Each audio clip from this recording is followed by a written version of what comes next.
Welcome प्यारे बच्चों, engineers gateway के यूट्यूब प्लेटफॉर्म पर मैं ललित राठी आपका स्वागत करता हूं। जैसा कि आप जानते हैं, हमारे इस यूट्यूब प्लेटफॉर्म पर आप फंडामेंटल ऑफ इलेक्ट्रॉनिक्स इंजीनियरिंग जो सब्जेक्ट है आप अपने बीटेक फर्स्ट ईयर में पढ़ते हैं। वो चाहे कोई सा भी सेमेस्टर हो, आप फर्स्ट ईयर में पढ़ेंगे, किसी भी सेमेस्टर में आप उसको पढ़ सकते हैं, चाहे आप फर्स्ट सेमेस्टर में पढ़ें या सेकेंड सेमेस्टर में। ये डिपेंड करता है कि आपके कॉलेज में किस सेमेस्टर में ये सब्जेक्ट लगाया गया है आपके सिलेबस में। तो इसकी हम यूनिट नंबर फर्स्ट कवर कर रहे हैं यहाँ पर, और यूनिट फर्स्ट के चैप्टर नंबर जो हमारा सेकंड है, जैसा कि आप जानते हैं हमारी यूनिट फर्स्ट जो है वो चैप्टर 3 में डिवाइड है। ठीक है, तो जो चैप्टर सेकंड है यहाँ पर, ये जो चैप्टर है सेकंड, इसमें हमें रेक्टिफायर को पढ़ना है। जो एक एप्लीकेशन होती है डायोड की, उसको हम यहाँ पर कवर अप करेंगे। इससे पहले वीडियो में हमने इस चैप्टर की 2 वीडियो कवर कर ली हैं। पहले हमने रेक्टिफिकेशन या रेक्टिफायर प्रोसेस होता क्या है, क्यों उसकी नीड पड़ी, इसको हमने कवर अप किया था। उसके बाद हमने हाफ वेव रेक्टिफायर कवर किया, और आज का जो टारगेट है हमारा फुल वेव रेक्टिफायर, और फुल वेव में भी सेंटर टेप्ड रेक्टिफायर आज हम यहाँ पर कवर अप करेंगे। तो सबसे पहले आप 10 सेकंड का समय निकालकर वीडियो को शेयर कर दीजिए अपने फ्रेंड्स के साथ, अपने कॉलेज के ग्रुप में, जिससे कि ज़्यादा से ज़्यादा बच्चे इस टॉपिक को पढ़ें और अपने डाउट सारे क्लियर करें, और एग्ज़ाम के पॉइंट ऑफ व्यू से इसको स्ट्रॉन्ग एक तरीके से अपनी स्टडी को कर लें। अगर आपने अभी तक चैनल को सब्सक्राइब नहीं किया है तो चैनल को सब्सक्राइब जरूर कर लें, क्योंकि उसको सब्सक्राइब करने का कोई पैसा नहीं लगेगा। और साथ ही साथ मैं बता देता हूँ, यहाँ पर हर एक यूनिट की वीडियोज़ देखने का भी कोई पैसा नहीं लगता है, ना ही आपको PDF नोट्स के लिए कोई भी पैसा देना है, यानी कि सब कुछ फ्री ऑफ कॉस्ट है। तो बस आपको 2 से 3 चीज़ें करनी है। एक तो चैनल को सब्सक्राइब करना है, चैनल को ज़्यादा से ज़्यादा शेयर करना है, अपने जितने भी सोशल मीडिया के प्लेटफॉर्म आपके हैं उन सब पर आपको चैनल को शेयर करना है सॉरी। और साथ ही साथ आपको वीडियो के लास्ट में, जब आप वीडियो कंप्लीट देख लें, एक कमेंट जरूर करना होगा। अगर आपका कोई सजेशन है, वीडियो आपको समझ में आई है नहीं आई है उससे रिलेटेड, ये 3 काम आपको हमारे लिए जरूर करने हैं, क्योंकि हम आपको सारी चीज़ें फ्री ऑफ कॉस्ट प्रोवाइड करा रहे हैं। चलिए स्टार्ट करते हैं अपना आज का topic, centre taped full wave rectifier. उससे पहले हम थोड़ा सा रेक्टिफिकेशन के बारे में समझ लेते हैं। अगर आपने पहली वीडियो देखी होगी या फिर सेकंड हाफ वेव रेक्टिफायर भी पढ़ लिया होगा तो बहुत अच्छे से आपको ये चीज़ क्लियर होगी, लेकिन कनेक्ट करने के लिए ये जरूरी है। The process of converting the AC current into DC current is called the rectification. AC current को DC में कन्वर्ट करना ही रेक्टिफिकेशन कहलाता है। Rectification can be achieved by using a single diode और ग्रुप ऑफ डायोड्स। जैसा कि आप जानते हैं कि रेक्टिफिकेशन जिसमें हम AC से DC में कन्वर्ट करते हैं, उसके लिए हमें सिंगल डायोड या ग्रुप ऑफ डायोड्स की नीड होती है। जैसा कि आपने हाफ वेव रेक्टिफायर पढ़ा होगा, तो हाफ वेव रेक्टिफायर में हमने सिंगल डायोड का यूज़ किया था और अपने AC को कन्वर्ट किया था DC में। वहीं पर these diodes which convert the AC current into the DC current are called the rectifiers। और यही डायोड्स जो AC को DC में कन्वर्ट करते हैं वो रेक्टिफायर्स कहलाते हैं। ठीक है, आई होप यहाँ तक आपको क्लियर हुआ होगा, और पहले भी आपने ये वीडियो देखी होगी तो आपको टॉपिक ये क्लियर होगा ही। अब हम बात करते हैं, क्योंकि हमने पहले हाफ वेव रेक्टिफायर पढ़ लिया है, कुछ उसकी एडवांटेजेस भी थी और कुछ उसकी डिसएडवांटेजेस भी थी, तो उन डिसएडवांटेजेस को ही रिमूव करने के लिए फुल वेव रेक्टिफायर की नीड पड़ी। अब फुल वेव रेक्टिफायर क्या होता है उसको समझते हैं। A full wave rectifier is a type of rectifier which convert both half cycles of AC signal into the pulsating DC signal। जैसा कि हाफ वेव रेक्टिफायर में आपने देखा था कि ये जो हमारी पल्सेड AC सिग्नल है इस तरीके से, जिसमें एक पॉजिटिव हाफ साइकिल होती है, ये पॉजिटिव हाफ साइकिल है, ये निगेटिव हाफ साइकिल है। जब ये आपके जो सिंगल डायोड आपका लगा हुआ है हाफ वेव रेक्टिफायर में, इस पे जाती हैं, तो आपको बहुत अच्छे से पता है कि जब ये पॉजिटिव हाफ साइकिल यहाँ पर पहुँचेगी तो डायोड आपका फॉरवर्ड वाइसिंग में हो जाएगा, और फॉरवर्ड वाइसिंग में होने की वजह से आपका डायोड जो है वो शॉर्ट सर्किट की तरह काम करता है। और जब शॉर्ट सर्किट की तरह वो काम करेगा तो दैट मीन्स आपको वहाँ पर आउटपुट पर एज ए पल्सेड DC सिग्नल मिल जाएगा। जैसे ही ये निगेटिव साइकिल इस पर जाएगी तो ये आपका रिवर्स बायस में हो जाएगा। और आप जानते हैं कि रिवर्स बायस में आपका डायोड जो है वो एक ओपन सर्किट की तरह काम करता है। इस वजह से आपको निगेटिव हाफ साइकिल के लिए वहां पर पल्सेटिंग डीसी या कोई भी टाइप का सिग्नल नहीं मिलेगा, नहीं रिसीव होगा। तो इसी को दूर करने के लिए, क्योंकि यहाँ पर जो रिजल्ट हमको मिल रहा है वो हाफ रिजल्ट मिल रहा है और पावर जो है वो पूरी कंज्यूम हो रही है, पावर उतनी ही लग रही है, तो इसी प्रॉब्लम को रिजॉल्व करने के लिए हमें फुल वेव रेक्टिफायर की नीड हुई, जिसमें हम बोथ द हाफ साइकिल्स यानी कि positive as well as the negative, उन दोनों को एसी सिग्नल जो हैं कन्वर्ट करते हैं पल्सेटिंग डीसी सिग्नल में। आगे, the full wave rectifier is further classified into two types. यहाँ पर जो फुल वेव रेक्टिफायर है उसको हम फिर से दो टाइप्स में डिवाइड करते हैं।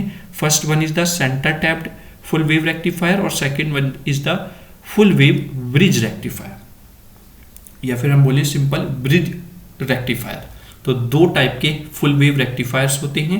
अब इस वीडियो में हम पढ़ेंगे centre tapped full wave rectifier क्या होता है, कैसे इसकी वर्किंग है, कैसे कंस्ट्रक्शन है, क्या एप्लीकेशंस है, क्या एडवांटेज डिसएडवांटेजेस हैं, और फिर इसका कंपैरिजन हम हाफ वेव के साथ करेंगे जो हमने कुछ पैरामीटर्स पढ़े थे, जैसे रिपल फैक्टर हो गया, पीक इनवर्स वोल्टेज होगी। इस तरीके से हम लास्ट में इन दोनों के बीच कंपैरिजन भी देखेंगे। चलिए आगे चलते हैं। नॉर्मली आप जानते ही हैं ये आपका रेक्टिफायर लगा होता है।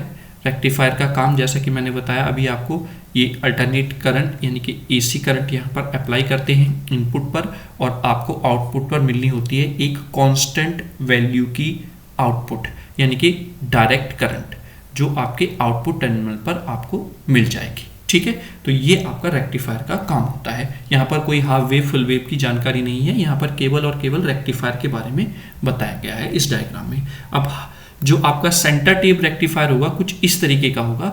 यहाँ पर ये सेंटर टैप आपको लिखा हुआ दिख रहा होगा, यहाँ पर ये आपका ट्रांसफॉर्मर लगा हुआ है। यहाँ पर जो है ये आपका ट्रांसफॉर्मर है। ठीक है, यहाँ पर आपकी एसी इनपुट सिग्नल अप्लाई है, ये आउटपुट पर आपको कुछ इस तरीके से मिलेगा और ये जो सर्किट है ये ग्रुप ऑफ द डायोड्स है, क्योंकि यहाँ पर एक से ज़्यादा डायोड, दो डायोड यूज किए गए हैं। ठीक है, ये during the positive half cycle, during the negative half cycle. अब इस पूरे प्रोसेस को ही हमें आगे समझना है। ये थोड़ा सा मैंने ओवरव्यू आपको दे दिया सेंटर टैप के बारे में। अब हम देखते हैं क्या लिखा हुआ है यहाँ पर।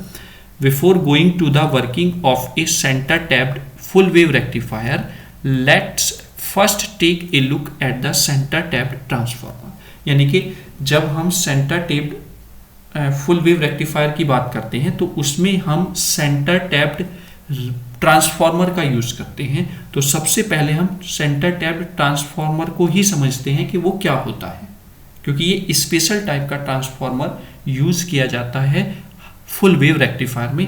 इसी वजह से इसका नाम पड़ता है centre tapped full wave rectifier, because the center tapped transformer play a key role in the center tapped full wave rectifier। क्योंकि सेंटर टैप्ड ट्रांसफॉर्मर एक बहुत ही क्रूशियल रोल अदा करता है centre tapped full wave rectifier में। तो इस वजह से हम पहले समझते हैं centre tapped full wave centre tapped transformer होता क्या है। यहाँ पर लिखा हुआ है centre tapped transformer when an additional wire is connected across the exact middle of the secondary winding of a transformer, it is known as the center tapped transformer। मतलब आपको पता है ट्रांसफॉर्मर कैसा होता है। ट्रांसफॉर्मर इस तरीके से आप उसको रिप्रेजेंट करते हैं। यहाँ पर प्लेट्स ये लगी होंगी,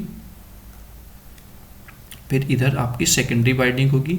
जैसा कि आपने हाफ वेव रेक्टिफायर में पढ़ा ही है कि हम यहाँ पर स्टेप डाउन ट्रांसफॉर्मर का यूज करते हैं, तो इसलिए प्राइमरी बाइंडिंग्स ग्रेटर देन होंगी as compare to the secondary binding.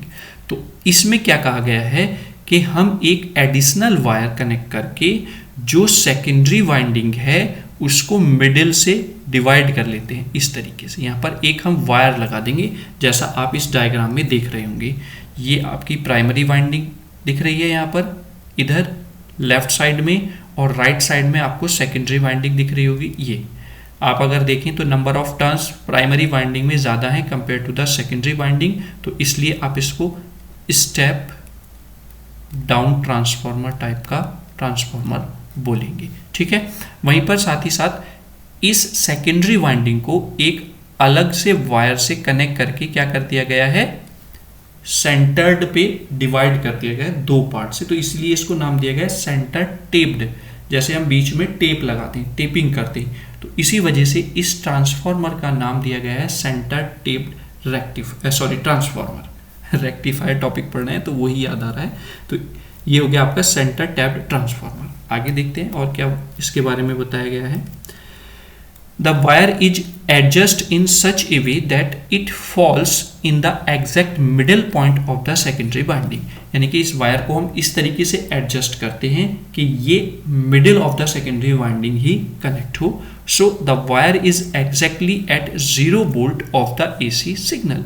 यानी कि जो ये वायर है ये एग्जैक्टली 0 वोल्ट्स पर होता है AC सिग्नल के।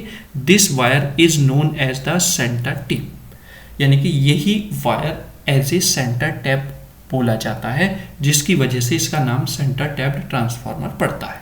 आगे, the centre tapped transformer works almost similar to a normal transformers. जो वर्क है वो अप्रॉक्सीमेटली सिमिलर है जो नॉर्मल ट्रांसफॉर्मर आपने हाफ वेव रेक्टिफायर में कनेक्ट था वो समझा है।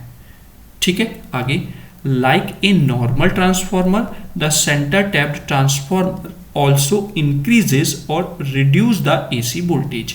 यानी कि जैसे नॉर्मल ट्रांसफॉर्मर आपका स्टेप डाउन आप यूज करते हैं, क्योंकि वहां पर सेकेंडरी वाइंडिंग कम होती है compare to the primary winding, तो वो आपका वोल्टेज को डाउन कर देता है। स्टेप डाउन आप उसको बोलते हैं। सेम एज इट इज यहाँ पर भी अगर आप सेकेंडरी वाइंडिंग को कम लेते हैं तो वो आपका स्टेप डाउन का काम करेगा, और अगर आप सेकेंडरी वाइंडिंग को ज़्यादा ले रहे हैं तो वो स्टेप अप का काम करेगा। यही चीज़ यहाँ पर लिखी हुई है, इंक्रीज और डिक्रीज कर देता है AC वोल्टेज को।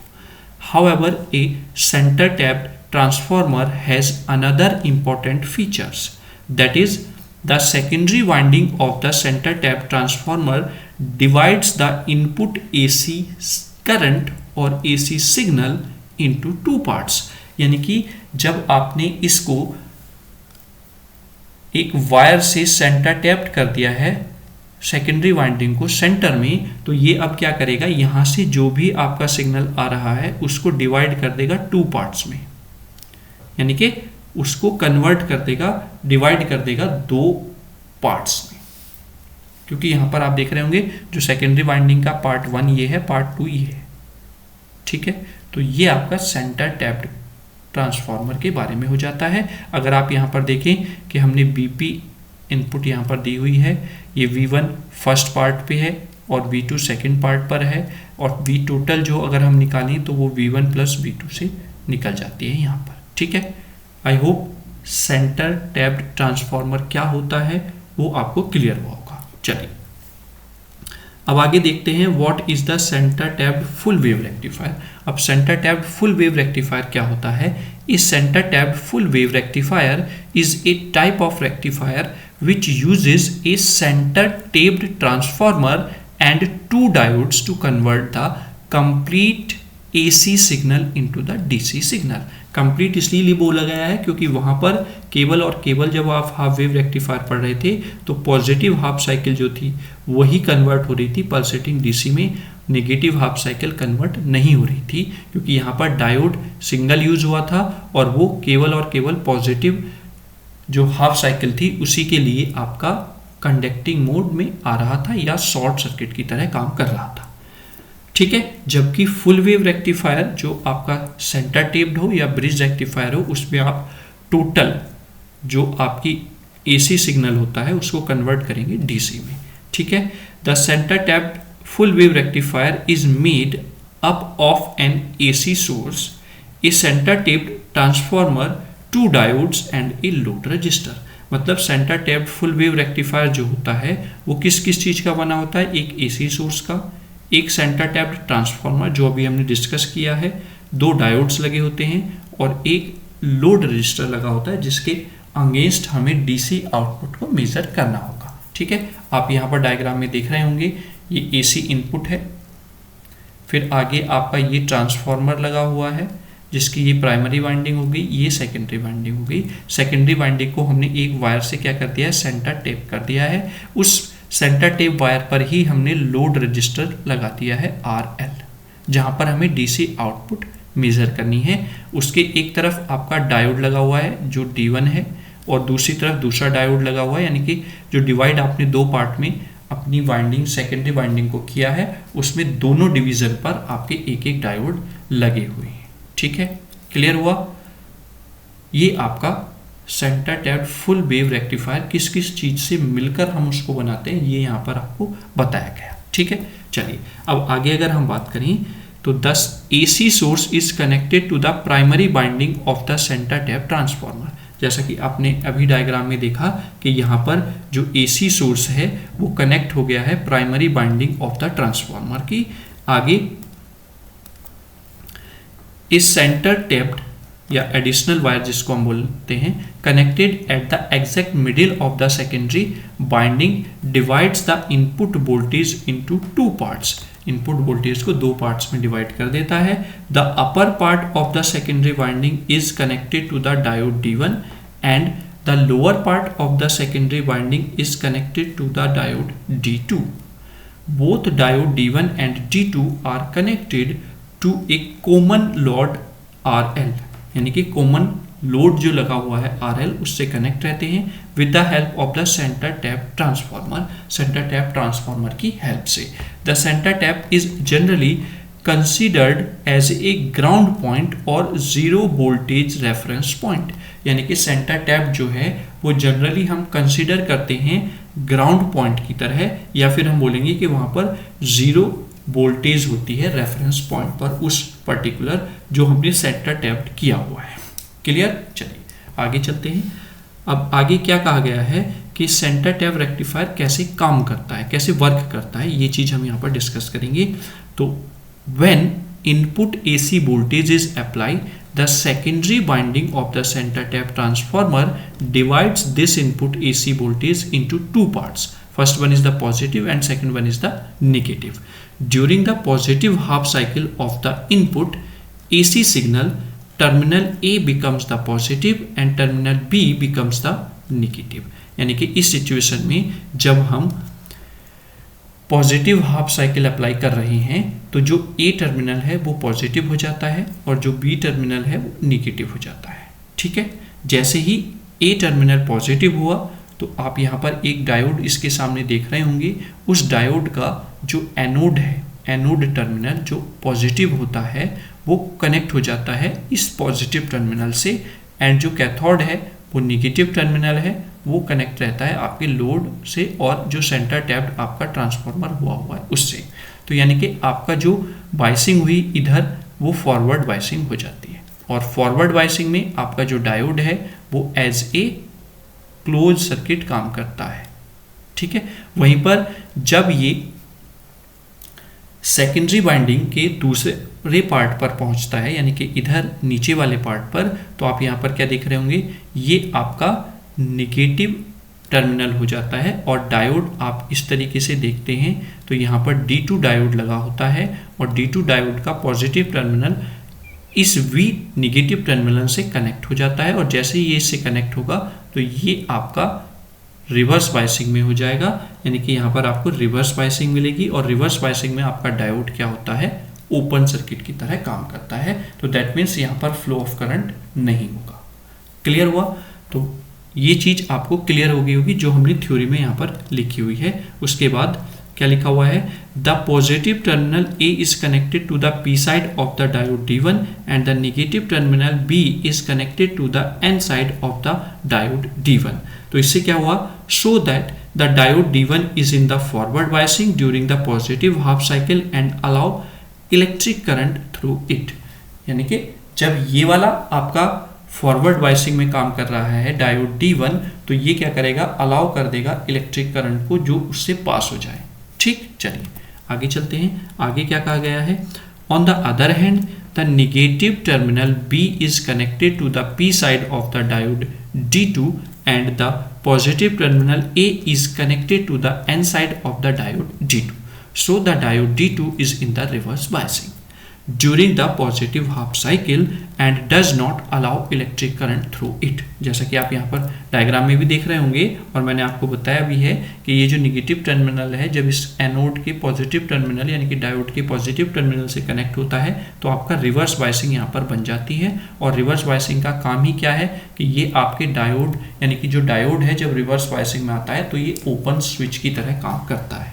ठीक है, तो वहां पर फ्लो ऑफ करंट कोई होने के चांसेस है ही नहीं। आगे, the diode D1 supply DC current to the load RL।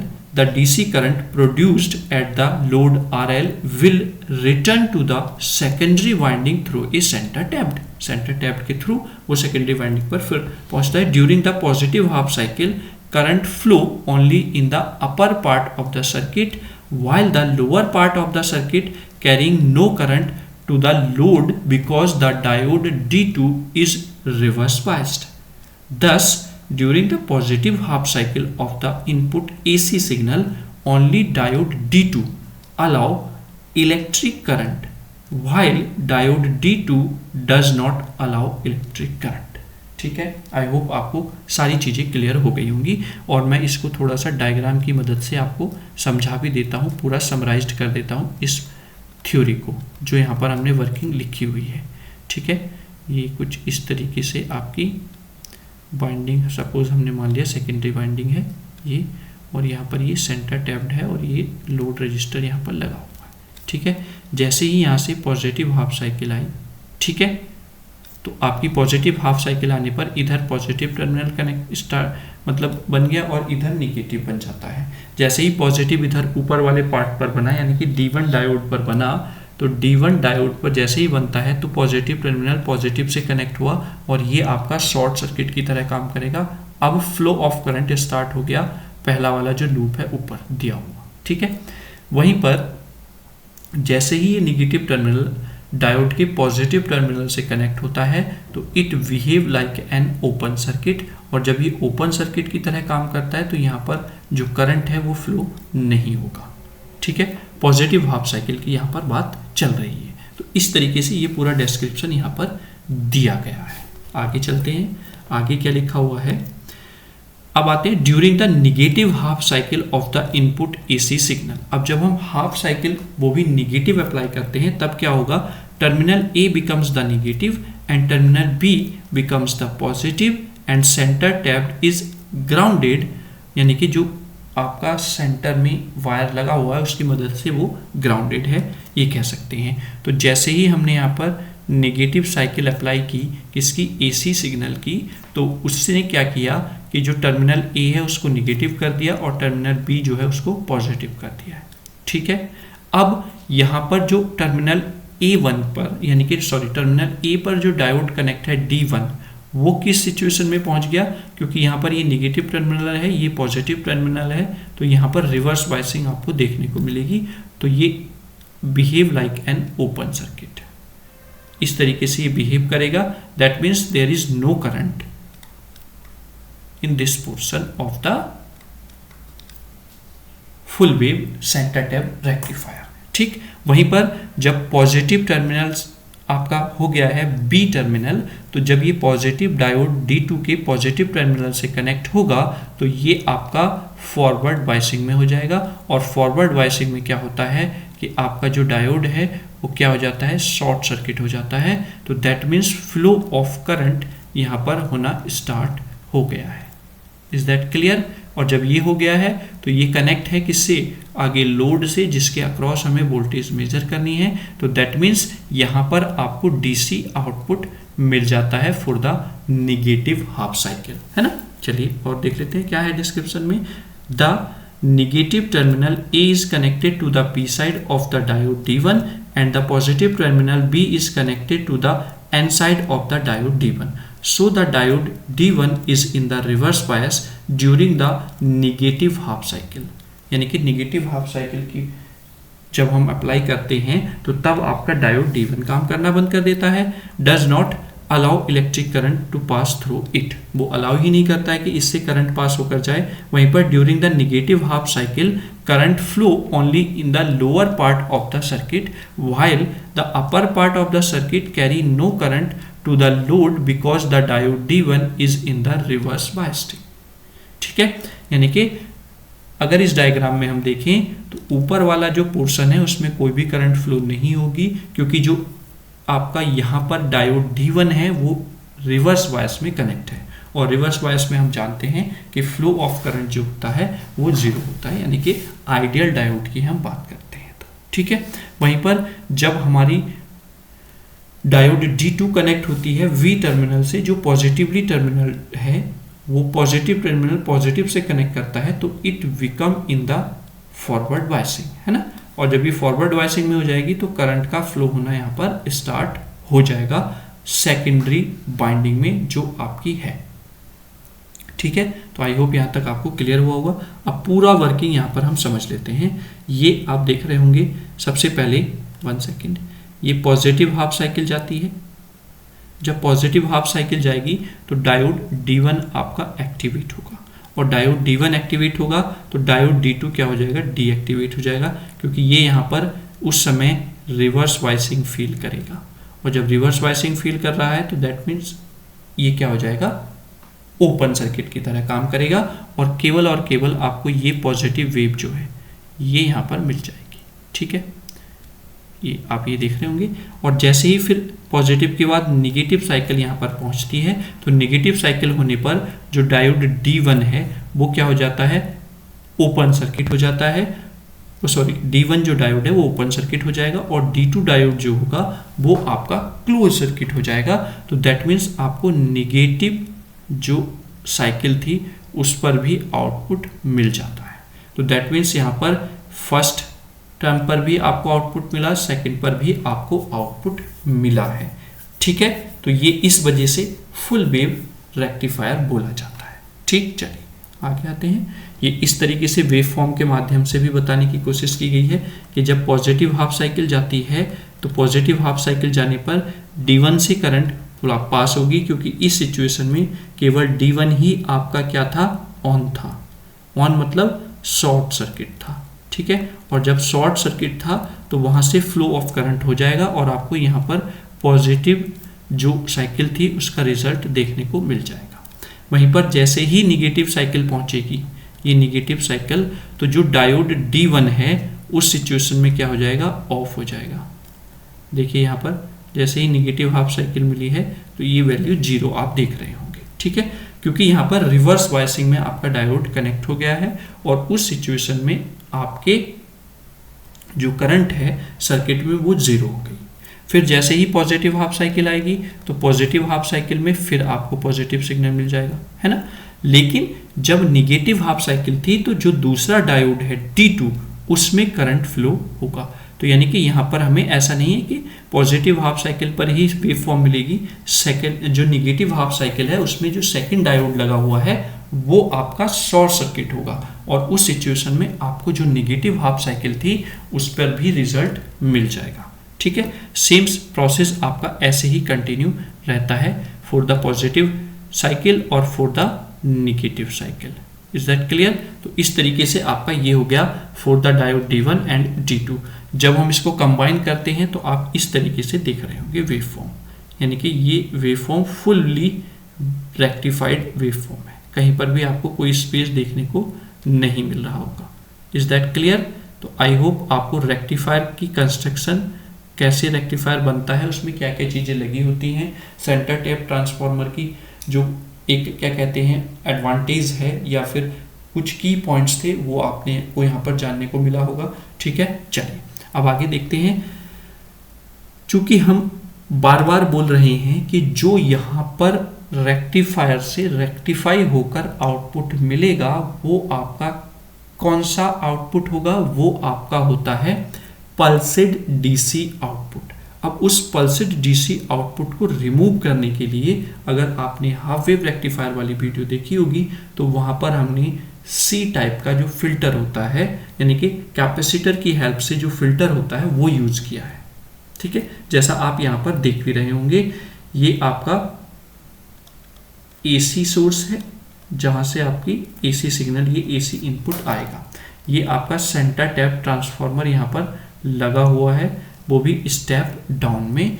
2 diode हैं, D1 डायोड और D2 डायोड। अब इस यही सर्किट था हमारा, यहाँ पर बीच में लोड लगा हुआ था, वही हमने लोड यहाँ पर पहुँचा दिया है। ठीक है, तो ये लोड अगर आप सिंपल जो जनरल आप रोज क्या करते हैं, ये इस तरीके से आपने देखा होगा, है ना। लेकिन जब आप इस पे कैपेसिटर यानी कि इसको फिल्टर कर रहे हैं, फिल्टर करने का मतलब ये है कि जो आपको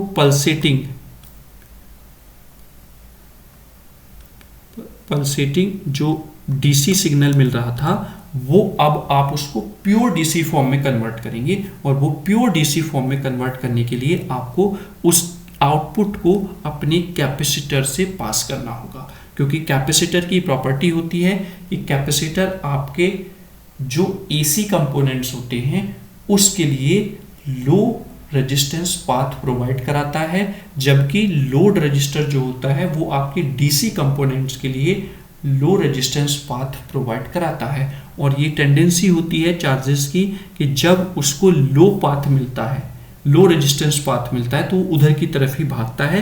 तो इस वजह से आपका यहाँ पर पल्सेटिंग डीसी मतलब उसमें कुछ एसी के भी कंपोनेंट्स थे, उसको ब्लॉक कर देता है और यहाँ पर प्योर फॉर्म में आपको डीसी आउटपुट देखने को मिल जाएगी। ठीक है, क्लियर हुआ? आई होप ये समझ गए होंगे आप रेक्टिफायर फिल्टर के साथ का मतलब क्या है। जैसे आपने चाय तो बना ली है, लेकिन जब चाय पियेंगे तो उसको छानेंगे जरूर, है ना। तो छानकर पीने का मतलब ये है कि आपने उसको फिल्टर्ड कर दिया है। जो उसमें एक्स्ट्रा चीज़ें थी जो आपके पीने लायक नहीं है, केवल चाय बनाने में यूज हुई थी, उसको आप निकाल देते हैं। ठीक है, तो ये होता है फिल्टर। जब आप centre taped full wave rectifier की आउटपुट को फिल्टर करते हैं तो वहाँ पर आपको एक कांस्टेंट और complete form of DC output मिलता है। ठीक है, चलिए आगे देखें। इस तरीके से यहाँ पर ये वेव फॉर्म के माध्यम से भी बताया गया है। ये पॉजिटिव हाफ साइकिल है, ये निगेटिव हाफ साइकिल है, ये पॉजिटिव हाफ साइकिल है, ये निगेटिव हाफ साइकिल है। ठीक है, कैपेसिटर का क्या पूरा प्रोसेस है वो हाफ वेव रेक्टिफायर में मैंने बहुत बेहतर तरीके से आपको बताया हुआ है। इसीलिए हम कहते हैं कि जो लास्ट वीडियो होती है उसको आप जरूर देख कर आएँ, उसको कनेक्ट करके आएँ, तभी आपके लिए चीज़ें ईजी होती हैं। अदरवाइज आप बीच बीच से वीडियोस देखेंगे तो वहाँ पर आपको कॉन्सेप्ट क्लियर नहीं होंगे, आप उसको याद कर सकते हैं, रट सकते हैं।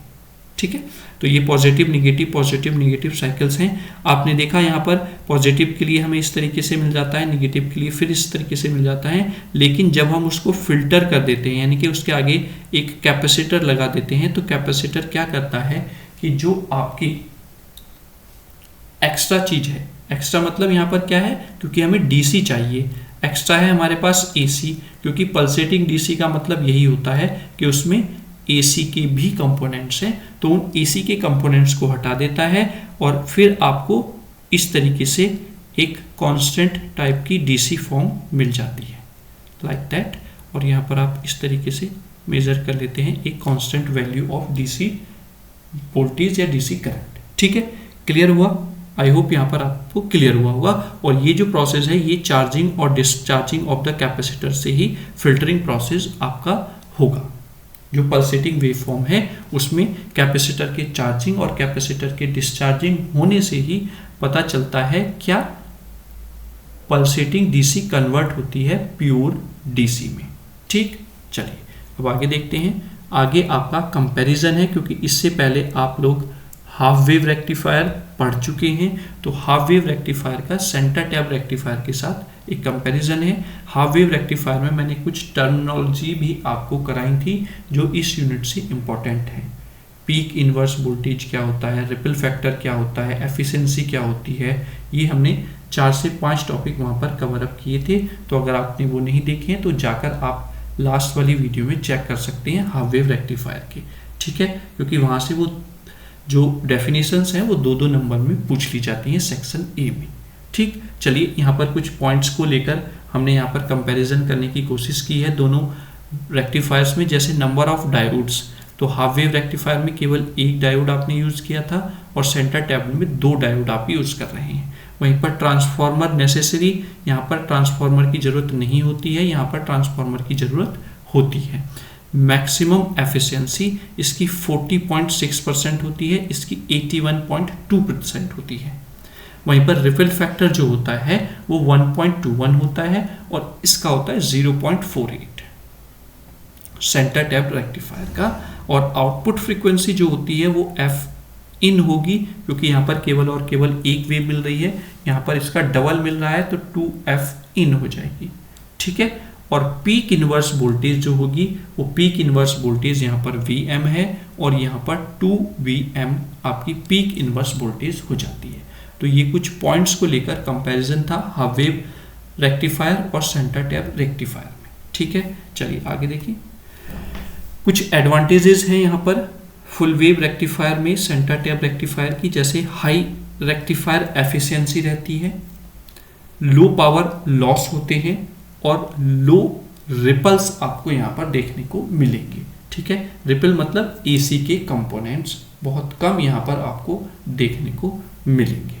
वहीं पर डिसएडवांटेज केवल और केवल सेंटर टैप ट्रांसफार्मर की क्या है, इस सेंटर टैप ट्रांसफार्मर की कॉस्ट का हाई होना, यानी कि जो सेंटर टैप ट्रांसफार्मर आपका लगा होता है या आप आउटसाइड से लगाना चाहते हैं तो उसका जो कॉस्ट है वो आपका बढ़ा देता है, ठीक है। यानी कि कॉस्ट जो है वो हाई हो जाती है फुल वेव रेक्टिफायर की सेंटर टैप टाइप जो फुल वेव रेक्टिफायर है, क्योंकि वहां पर आप जो यूज कर रहे हैं वो सेंटर टैप ट्रांसफार्मर का यूज कर रहे हैं, ठीक है। चलिए, तो ये आज का सेशन था। आज का सेशन आपको कैसा लगा उसके लिए आप कमेंट बॉक्स में ज़रूर बताएं हमें। और साथ ही साथ मैंने जैसा स्टार्टिंग में आपको बताया था कि आप जल्दी से जल्दी हमारे चैनल को सब्सक्राइब कर दीजिए। जो भी आप वीडियो देखते हैं उसमें से 10 से 15 सेकंड आप निकाल कर सबसे पहले अपने रिलेटिव्स के या सोशल मीडिया पर, अपने सोशल मीडिया के किसी भी प्लेटफॉर्म पर जाकर हमारी वीडियो को शेयर कर दें, जिससे कि ज़्यादा से ज़्यादा बच्चे हमसे जुड़ सकें और हम उनको अपने इंजीनियर्स गेटवे के परिवार से कनेक्ट कर सकें, ठीक है। तो चलिए मिलते हैं अब अगली वीडियो में किसी नए टॉपिक के साथ। तब तक जय हिंद, जय भारत।